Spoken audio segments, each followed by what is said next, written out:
always very appropriate this time of year to say happy holiday. But you know what? Sometimes the holidays, we have some struggles with the holiday season.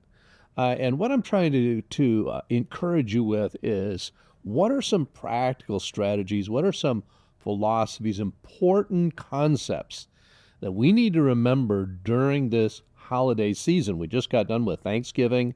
And during the Thanksgiving season, again, some folks really struggled, and we want to help you be able to keep the focus where it needs to be during the holiday season, and give you some practical things. Now, tonight we're gonna lay a foundation. We're gonna lay an important promise. If we're going to thrive during the holidays, we're gonna have to make sure that we take the escape that God has provided for us, that we take His plan and incorporate it into our holiday season over the next month or so. So, why are the holidays so intense? I mean, why don't you think about that? And what can we do to mitigate the difficulties we're going to go through? Really encourage ourselves. So I want to make some practical suggestions so that you can thrive and not just survive during the holiday season. So, why is it that the holidays might be so hard? Like I say, we just got done with Thanksgiving, and maybe somebody asked you, how was your Thanksgiving? They might ask you, how was your Christmas? So the reality is this, man, our world is just very much focused on myself. I've got these expectations about the way the holidays should be, maybe how my family should be. I might even cross that expectation line and move into entitlement. I deserve, can't I just have a Thanksgiving this certain way or a Christmas this certain way? Can't I just have this? I'm entitled to that. Now, it might be also that this is the time of year when we have regrets, the difficulties that we're going through, and in a word, many times the success, if you will, or the failure, if you will, of the holiday season are relationships. It might be the relationships we have that are tempting us to some sort of behavior. I'm going to be with people and they're going to encourage me to drink or drug or watch this movie or do this thing. And that's going to bring me into a spot of temptation. We need to be concerned about that. And then I would say the holidays are also a time when, maybe we have broken relationships or we're having missing relationships. This was the year, it's 2025, not too long ago when my mother-in-law passed. And so there's some difficult things we're going through. The family got together for Thanksgiving this year, and two very important people in our lives were not there because they had passed away. So even those missing relationships, the holidays can be difficult. And there is a dark side to the holiday season. Just the reality that there is an increase in addictive behavior. Parties and family gatherings, they often include maybe overeating or drinking or maybe sensual temptations, just unrealistic expectations. Maybe I just feel like, hey, during the holidays, I just don't, I just watch Netflix 5 hours a day, or, I've got a day off, so I'm just going to do this. And then there can be triggering maybe comments or unrealistic political and lifestyle tensions that come in there. And there can also be secondarily just schedule and finances and work deadlines that are barreling down during the holiday season. And then, of course, as I said, there are the memories. Some bad memories that maybe cause pain or regret or tension. And there can also be some wonderful memories that are now lost of good relationships and positive things. And there is an increase in deaths during the holiday season. So drug and alcohol related deaths in December and January always take a bump up. And if you're looking at the schedule and you're wondering why is February so low and January What's that? And I would suggest that a lot of people in January decide, okay, you know what, I do need to make some changes, and they decide that they're going to try to deal with some of those things. So when folks are dealing with difficulties, yes, drug and alcohol induced deaths do go way down, and that's important because alcohol and drugs kill approximately 3 million people in the world a year. So understanding that drugs and alcohol addiction and overindulgence and car accidents and all the things that go along with that. I remember one time I was sitting down with a sheriff. We were doing a law enforcement thank you event, and I sat down with the sheriff and I said, "I got a question for you. If we erased alcohol and drug related crimes," and he started laughing. He said, "My jail would be empty. There's hardly any crimes that are not somehow alcohol and drugs are a part of that equation." So we just know that that's the dark side of the reality that, even if you're just watching TV and you look at advertisements, the reality of all the alcohol that's there. And we know that that increases for all of us during that season. So let's think about entitlement for just a bit. What is the kind of Christmas that you are dreaming of? So you're dreaming of a white Christmas, you're dreaming of these things. So when you think about the world around us, we think about their songs. What are they communicating with the commercials and songs and movies?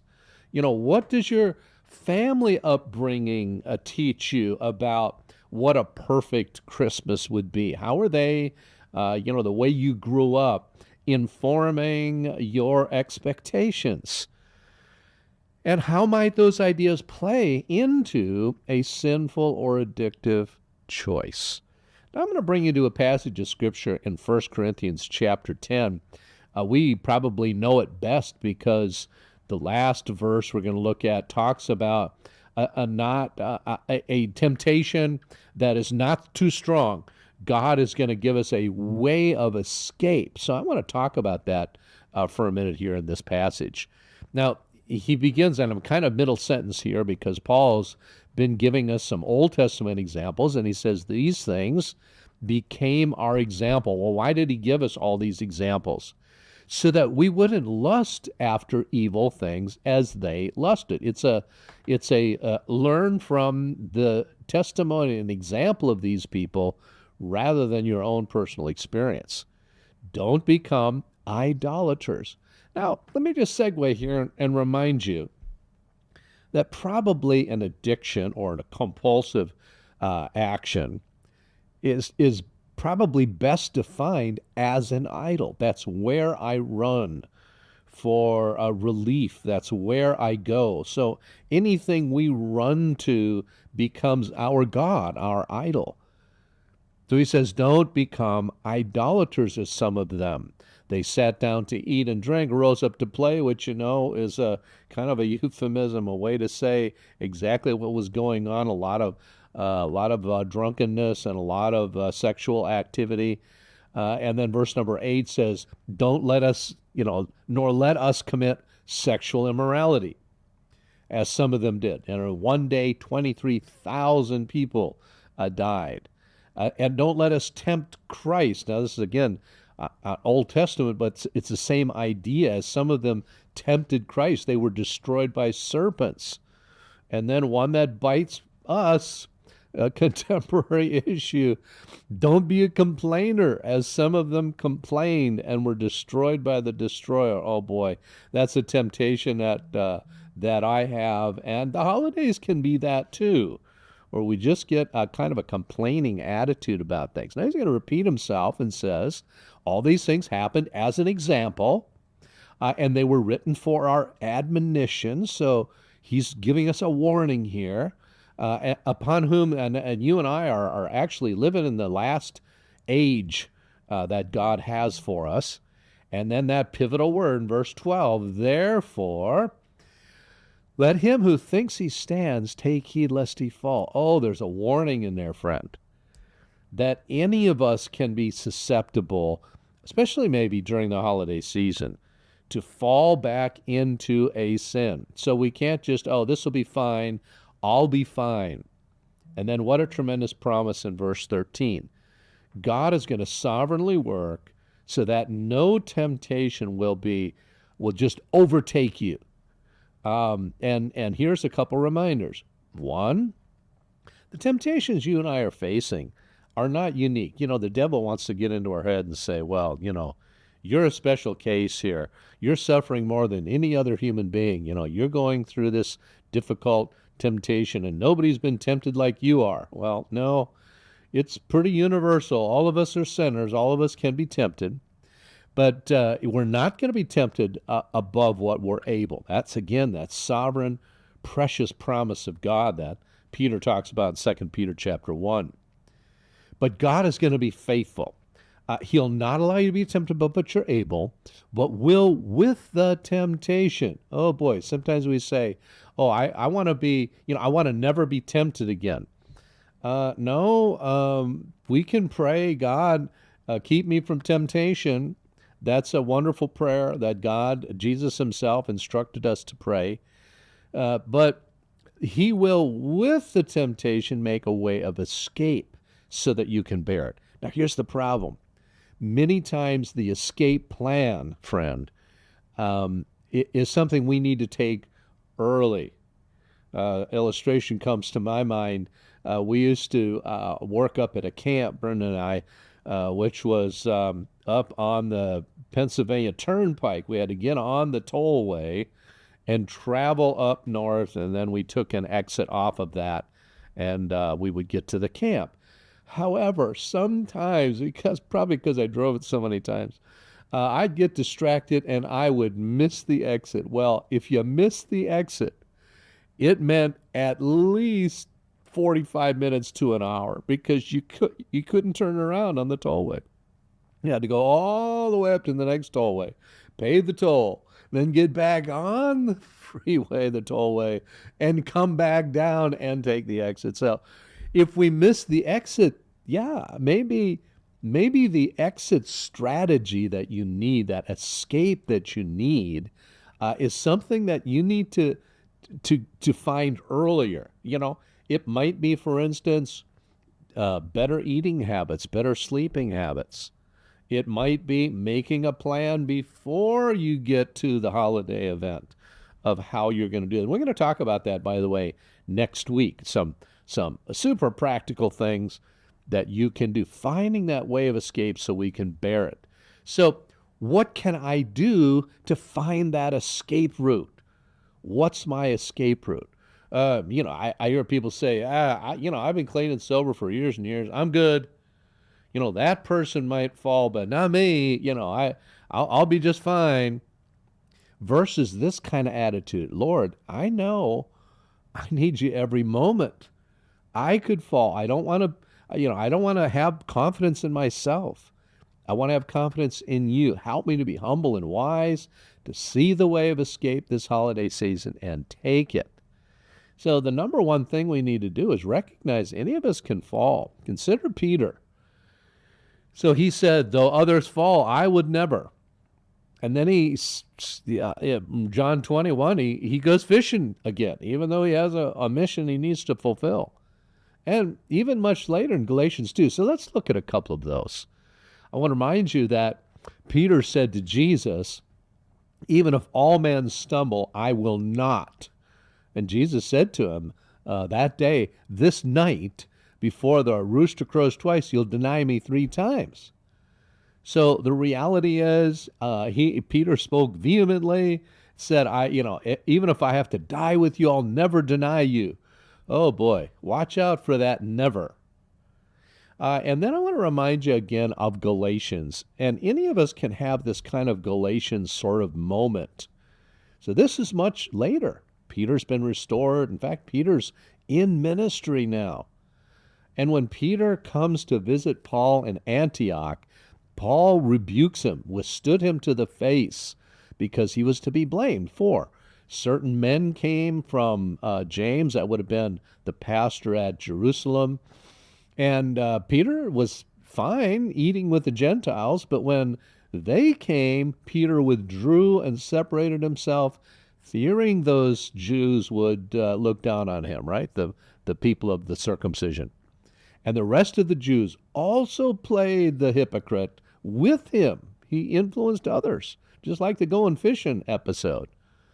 Even Barnabas was carried away with their hypocrisy.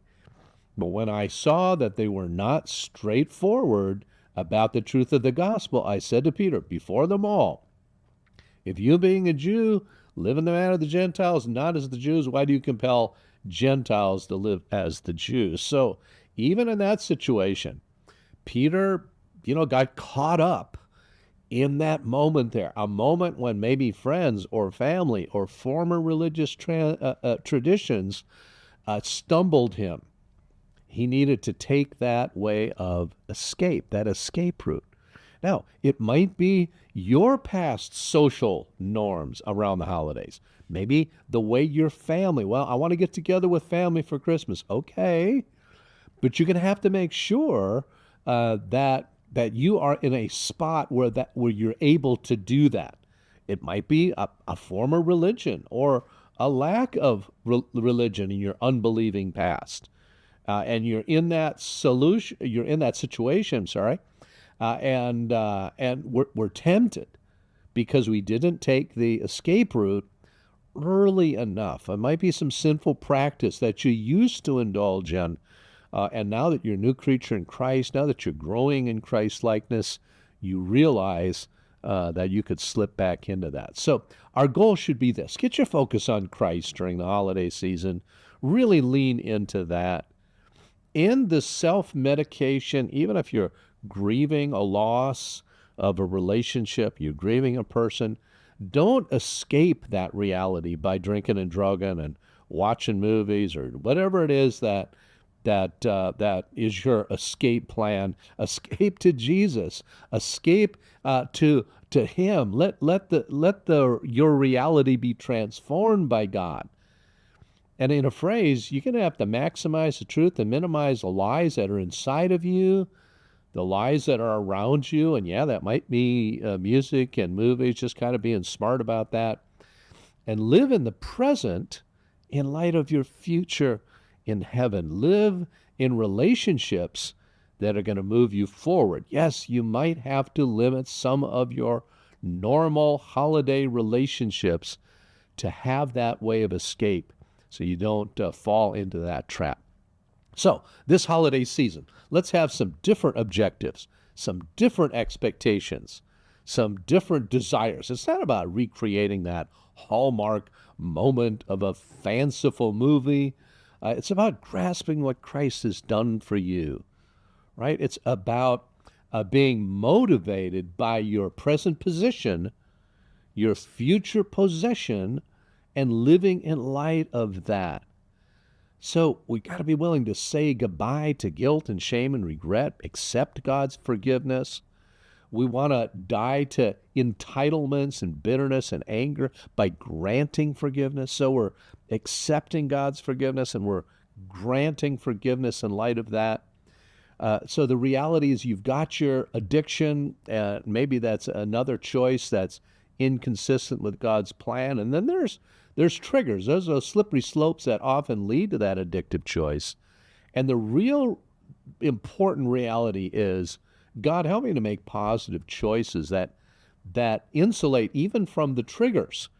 End the denial, be humble and connect the dots, the people, places, things, emotions, smells, objects, situations that are often part of the holidays that can trigger us. And then the key to long-term success is being filled with the positives in our life. I'm so glad that you watched to the end of our video today. And I want to encourage you. Listen, you can have absolutely have a joyful holiday season. And we're going to give you some more practical suggestions for how to find that way of escape and how to really make the holiday season about Christ. And that's our prayer for you. We want to make sure that you're in that position where you're taking God's escape route, when it comes to the holiday seasons, and you're really thriving in your walk with Jesus. Thank you again for watching to the very end. If we can be a blessing to you, if you're in the Taylor, South Carolina area, we'd love to have you come Faith Baptist Church on a Friday night for Freedom That Lasts and any of our services, of course. And God bless you with a great holiday season.